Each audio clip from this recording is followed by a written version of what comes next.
It's well known in the horticultural world that greenhouse or houseplant mites and thrips can soon become resistant to chemicals. I've currently got that exact same issue here in the hothouse and over in the greenhouse. No matter how many times I spray them and whatever I spray them with, whether contact killers or systemic chemicals, they return in shorter and shorter intervals and in greater and greater numbers. So this is classic spider mite damage here.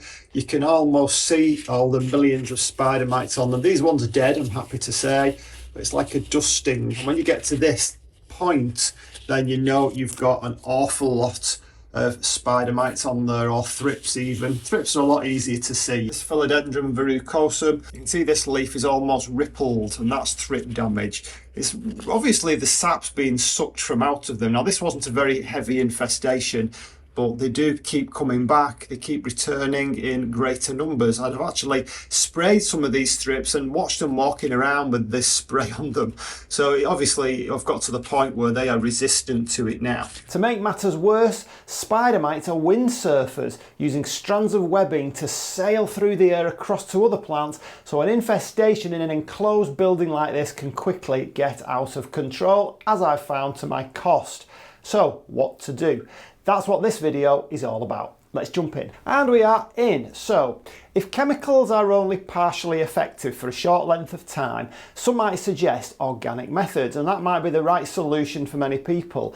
I've used organic methods outside in the garden for many years, but for me, in here, I've ruled it out for these reasons. One, it's expensive for my budget. Number two, it's difficult to create a balanced ecosystem in a small indoor space. I'd have to live with and accept some amount of damage and plant losses, something I'm not willing to do considering I very often only have one specimen of each plant, and the plants can be very expensive, as no doubt you know.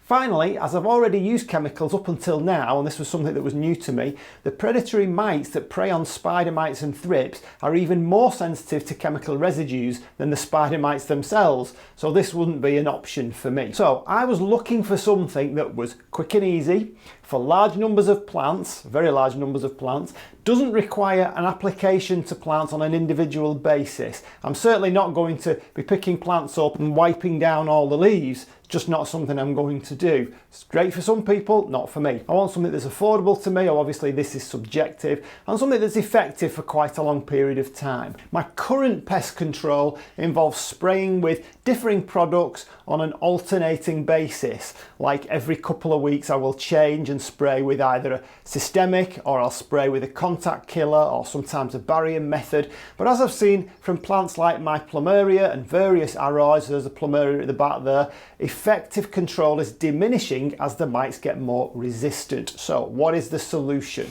Well, I'm hoping that another more effective line of attack will actually work for me in this case, and this should not only rid me of the mites and the thrips, but it should also rid me of all sap-sucking insects. Reportedly, it will kill all and any crawling, flying, even slithering creatures like slugs and snails. Additionally, it will also stop fungal diseases like moles and botrytis, mildew and leaf spot, something my cool, humid greenhouse is very, very susceptible to, especially in winter.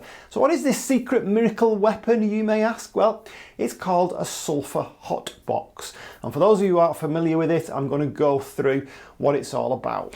So we're in the greenhouse now, and I've seen many professional growers using these things in commercial large greenhouses. So let's go through how you use it, as they don't actually come with instructions. So basically what we have here is a tin can with a cable on one end, there's an element underneath, there's a hot plate inside containing a little tiny tin container for some sulphur, which you actually apply in the form of crystals. So what you do here is you fill this container to the line that you can see, you place it in the unit, you set a timer then for overnight use. The recommendation for an average pest infestation is actually 5 hours for the first night, then you skip a day, then you do another 5 hours. Following on from that, it can be used either 2 hours every other night, or just whenever you think the pests are returning. Now obviously this is for a commercial situation. My space is a lot smaller, so I'm thinking that I'm not going to be using it quite so much. Some other factors to consider: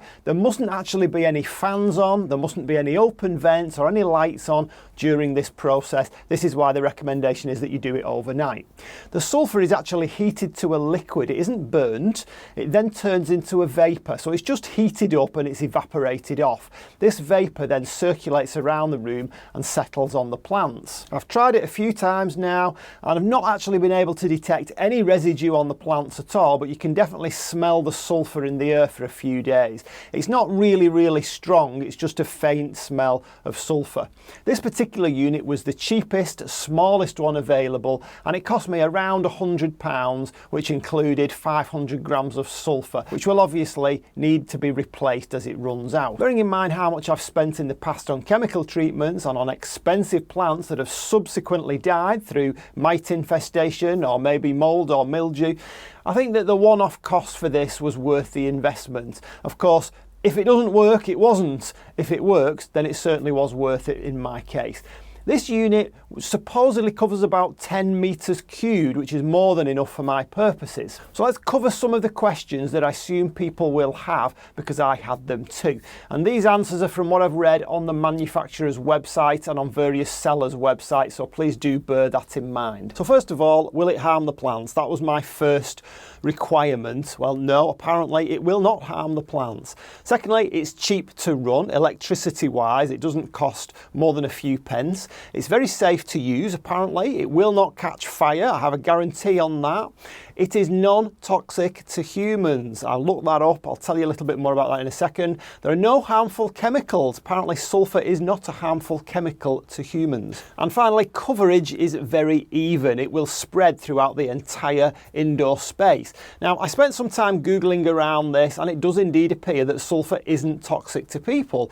Now, the old saying probably applies to this. It's the dose that makes the poison. So I guess if you were to stand over the thing and take big lungfuls of it for a few hours, you might notice one or two unpleasant side effects. Just to be on the safe side, once I've actually used the thing, I then try and ventilate the room just to get rid of that smell. You might be able to see here that there is a little bit of residue from when it's been running overnight. It's not much, it's like a bit of a dust, and it only happens very close to the hotbox itself. I can't see anything anywhere else. You can also see that inside the crystals have become like a solid now. They were a liquid, now they've become this solid, and this can be used again. You can continue to use this. You can see the line where the crystals are to be filled up to, but that will obviously reduce as this liquid sulphur is evaporated off into like a vapour. Now, one of the main disadvantages as I see it is that if your plants are in the house, then obviously you wouldn't want this thing running in your living room. Having said that, for a particularly heavy infestation of spider mites or thrips, and if you have a lot of plants, a lot of expensive plants, there may be some people who either have a dedicated grow room or a conservatory or a place that they could actually put all their plants in together while they were blasted with sulphur overnight, and then maybe you can move them all out again. Once you've cleared your infestation, you might not actually need to use it for months afterwards. So it may well be useful to some people in that sense.